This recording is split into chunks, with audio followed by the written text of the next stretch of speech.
Assalamu alaikum students. Hope so you all are fine. Today we are gonna discuss about transport system of vertebrates. बेटा vertebrates में किस तरह से transport होती है, कौन सा सिस्टम होता है, ठीक है, वो हम देखेंगे। इसमें जो है वर्टिब्रेट्स के अंदर हमें क्लोज्ड सर्कुलेटरी सिस्टम जो है वो देखने को मिलता है। क्लोज सर्कुलेटरी सिस्टम का मतलब है बेटा इनके अंदर हार्ट और ब्लड वेसल्स हैं और उन ब्लड वेसल्स के अंदर ही जो है ब्लड जो है वो मूव करता है। मूव किस तरह करता है? हार्ट और ब्लड वेसल्स जो हैं ये कॉन्ट्रैक्टाइल होती हैं, कॉन्ट्रैक्ट करती हैं, रिलैक्स करती हैं, ठीक है, जिसकी वजह से ब्लड का जो फ्लो है वो बनता है, ठीक है। इसी तरह बेटा हार्ट से जो है वो ब्लड जाता है आर्टरीज के अंदर, आर्टरीज से आर्टरियोल्स में, और आर्टरियोल्स से जो है कैपिलरीज के थ्रू जो है वो टिश्यू सेल्स तक भेजा जाता है, ठीक है। टिश्यू सेल के अंदर जो है सॉरी वो ब्लड वेसल्स के अंदर ही जो है ब्लड रहेगा, लेकिन उसके अंदर जो है ये चूंकि क्लोज प्रॉक्सिमिटी में होती हैं कैपिलरीज जो है विद टिश्यू सेल्स, ठीक है, तो वहां पे इनके अंदर से जो न्यूट्रिएंट्स होंगे और गैसियस एक्सचेंज होगा दैट विल टेक प्लेस, ठीक है। उसके बाद ये ब्लड जो है अगर ऑक्सीजन है या कार्बन डाइऑक्साइड लेने के बाद जो है वो वेन्यूल्स के अंदर चला जाएगा, वेन्स और फिर हार्ट के अंदर, ठीक है, या कोई भी एक्सक्रीटरी प्रोडक्ट्स हैं। तो इस तरह जो है हार्ट जो है एक सर्किट बनाता है, ठीक है, बॉडी के अंदर, मतलब बॉडी सेल्स की तरफ भेजता है ब्लड को और फिर ब्लड को दोबारा से हार्ट की तरफ ले आता है। तो ये है एक सर्किट ऑफ हार्ट।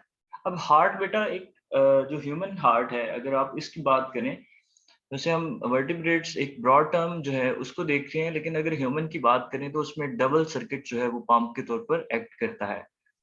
ये अब आप लोगों ने मुझे बताना है नेक्स्ट लेक्चर में कि ये इसको डबल सर्किट पंप क्यों कहते हैं, ठीक है। इसके बारे में मैं आप लोगों से क्वेश्चन जो है वो नेक्स्ट क्लास में जरूर पूछूंगा। बेटा नेक्स्ट हम देखते हैं कि ब्लड की कंपोजिशन क्या है, ठीक है। कुछ चीजें हैं बेटा जो कि आप लोगों ने रिकॉल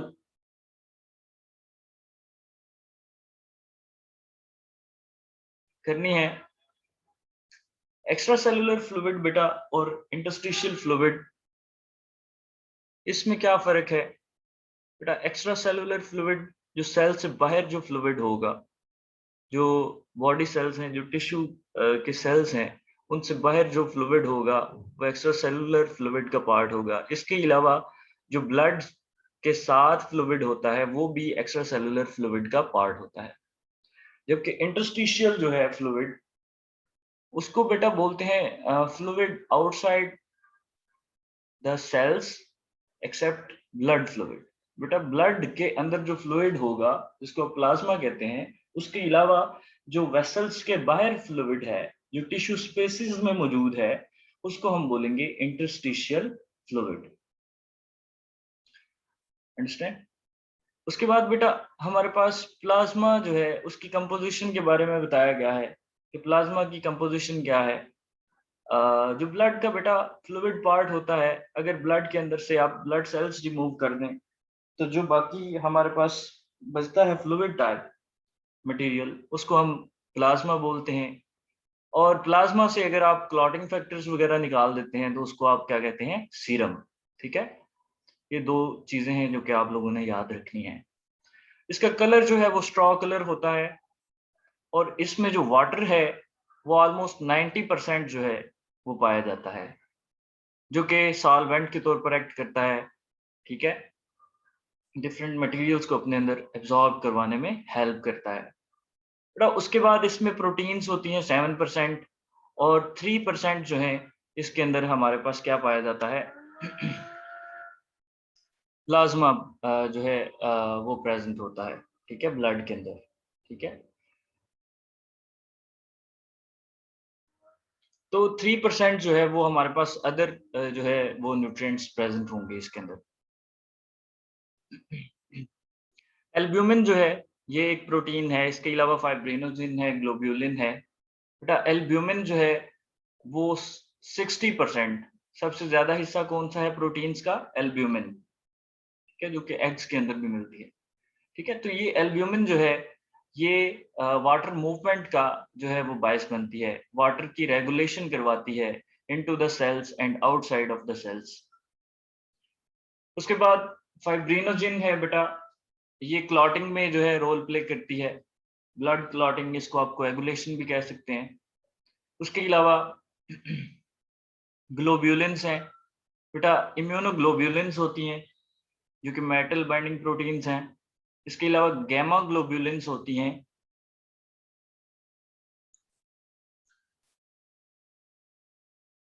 गैमा ग्लोब्यूलिन्स की बात करते हैं। गैमा ग्लोब्यूलिन्स जो हैं इनको आप एंटीबॉडीज भी कहते हैं, क्योंकि इम्यून सिस्टम, इम्यून रिस्पॉन्स में हेल्प करते हैं। जब भी कोई भी बैक्टीरिया या वायरस या कोई भी इन्वेडर है हमारी बॉडी के अंदर एंटर करता है, ठीक है, तो उसके अगेंस्ट इम्यूनिटी जो है वो इसको आप ह्यूमोरल इम्यूनिटी भी कहते हैं, ठीक है। तो ये जो है उसमें हेल्प करेगा। एंटीबॉडीज जो हैं ये beta cells, sorry B cells जो हैं वो बी लिम्फोसाइट्स वो प्रोड्यूस करते हैं। तो बेटा नेक्स्ट है हमारे पास जो है वर्टिब्रेट ब्लड के अंदर जो है जो ब्लड है, अगर हम इसकी बात करें तो ब्लड जो है ये कनेक्टिव टिश्यू का काम करता है, ठीक है, क्योंकि ये डिफरेंट सेल्स तक जो है मटेरियल्स को लेके जा रहा होता है, न्यूट्रिएंट्स गैसियस एक्सचेंज जो है वो करवा रहा होता है। इस वजह से इसको क्या कहते हैं? Connective tissue. जो डिफरेंट बॉडी पार्ट्स हैं उनके दरमियान राबता बना रहा होता है, कनेक्शन, तो इस वजह से इसको कनेक्टिव टिश्यू बोला जाता है। अब प्लाज्मा जो है उसको आप फ्लूइड मैट्रिक्स कहते हैं ऑफ ब्लड। और इसके अलावा दूसरा जो हिस्सा होता है वो सेलुलर एलिमेंट्स होते हैं, जिसको आप फॉर्म्ड एलिमेंट्स भी कहते हैं, cellular components. Transport plus exchange of gases like oxygen, carbon dioxide, nutrients etcetera, ये जो है ब्लड जो है इसमें हेल्प करता है। इसके अलावा डिफेंस सिस्टम में जो वाइट ब्लड सेल्स हैं वो हेल्प करते हैं। इसके अलावा जो ब्लड के अंदर क्लॉटिंग, जो प्लेटलेट्स हैं वो जो है क्लॉटिंग में हेल्प करते हैं। और इसके अलावा ये टेम्परेचर और पीएच को भी मेंटेन करते हैं, क्योंकि हार्मोन्स जो हैं वो ब्लड के थ्रू ही ट्रेवल करते हैं।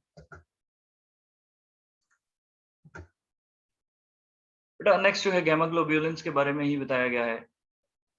जो रिमेनिंग पार्ट है 3%, वो that comprises on glucose, amino acids, electrolytes, enzymes, hormones, metabolic waste and trace amounts of organic and inorganic molecules, ठीक है बेटा। ये जो है कुछ दूसरे मॉलिक्यूल्स जो हैं वो ब्लड के अंदर प्रेजेंट होते हैं। नेक्स्ट हम बात करते हैं cellular components of vertebrates blood. बेटा आपने व्हाइट ब्लड सेल्स पढ़े हुए हैं, रेड ब्लड सेल्स पढ़े हुए हैं, प्लेटलेट्स पढ़े हुए हैं, ये उनकी ही जो है प्रिकर्सर्स के बारे में बताया गया है। सबसे पहले एरिथ्रोसाइट्स की बात करते हैं। एरिथ्रोसाइट प्रिकर्सर्स जो हैं वो एरिथ्रोसाइट्स बनाते हैं, जिनको आप आरबीसीज कहते हैं, रेड ब्लड सेल्स। इसके अलावा ल्यूकोसाइट्स हैं, ल्यूकोसाइट्स के प्रिकर्सर्स होते हैं जो कि ए ग्रेन्युलोसाइट्स बनाते हैं और ग्रेन्युलोसाइट्स बनाते हैं। बेटा जो बी सेल्स हैं वो बोन मैरो के अंदर बनते हैं। इसके अलावा टी सेल्स जो हैं, टी लिम्फोसाइट्स, वो थाइमस ग्लैंड के अंदर बनेंगे। इसके अलावा मोनोसाइट्स होते हैं, मैक्रोफेजेस होते हैं, ये इनगल्फमेंट करते हैं जब कोई भी इन्वेडर जो है बॉडी के अंदर आता है। ग्रेन्युलोसाइट्स, इनके अंदर ग्रेन्यूल्स होते हैं और इनमें जो आ जाते हैं हमारे पास सेल्स जो हैं, बेसोफिल्स, इसिनोफिल्स एंड न्यूट्रोफिल्स, ठीक है बेटा। इसमें कुछ ट्रिक्स होते हैं बेटा याद रखने के लिए कि फर्स्ट जो है 3 लेटर्स जो हैं उनको आप याद रख सकते हैं, बेन, तो B for basophils, E for eosinophils, N for neutrophils. Next बेटा जो है प्लेटलेट्स जो है वो बनते हैं मेगा कैरियोसाइट्स से। मेगा कैरियोसाइट्स जो हैं इनके क्या होते हैं? प्रिकर्सर मॉलिक्यूल्स होते हैं। नेक्स्ट बेटा हमारे पास आ जाते हैं डिफरेंट वर्टिब्रेट्स के अंदर जो आरबीसीज होते हैं। हम बात करते हैं जब फॉर्म्ड एलिमेंट्स की, जो सेलुलर कंपोनेंट्स होते हैं ब्लड के, तो उसमें आरबीसीज आ जाते हैं, व्हाइट ब्लड सेल्स आ जाते हैं, डब्ल्यूबीसीज एंड प्लेटलेट्स। तो आरबीसीज जो हैं बेटा, इनकी अगर बात करें तो ये आरबीसीज डिफरेंट शेप्स, नंबर्स और साइज के होते हैं डिफरेंट वर्टिब्रेट्स के अंदर, ठीक है। इनकी शेप जो है वो एलिप्टिकल भी हो सकती है और बाइकनकेव भी हो सकती है। बेटा अगर हम मैमल्स की बात करें तो मैमल्स के अंदर हमें जो रेड ब्लड सेल्स मिलते हैं वो ई न्यूक्लिएटेड होते हैं, उनके अंदर न्यूक्लियस नहीं होता। जबकि कुछ दूसरे वर्टिब्रेट्स ऐसे हैं जिनके अंदर न्यूक्लियस प्रेजेंट होता है। अब मैमल्स के अंदर ये न्यूक्लियस क्यों नहीं होता? क्योंकि बेटा जितने भी रिक्वायर्ड प्रोटीन्स होती हैं वो ऑलरेडी बन चुकी होती हैं। इस वजह से नेक्स्ट जो है इनकी डिवाइड करने की जो है वो ज़रूरत नहीं होती। इस वजह से न्यूक्लियस जो है इनका खत्म कर दिया जाता है। उसके अलावा इनके अंदर माइटोकॉन्ड्रिया और दूसरी जो ऑर्गेनेलिस हैं वो भी रिमूव कर दी जाती हैं।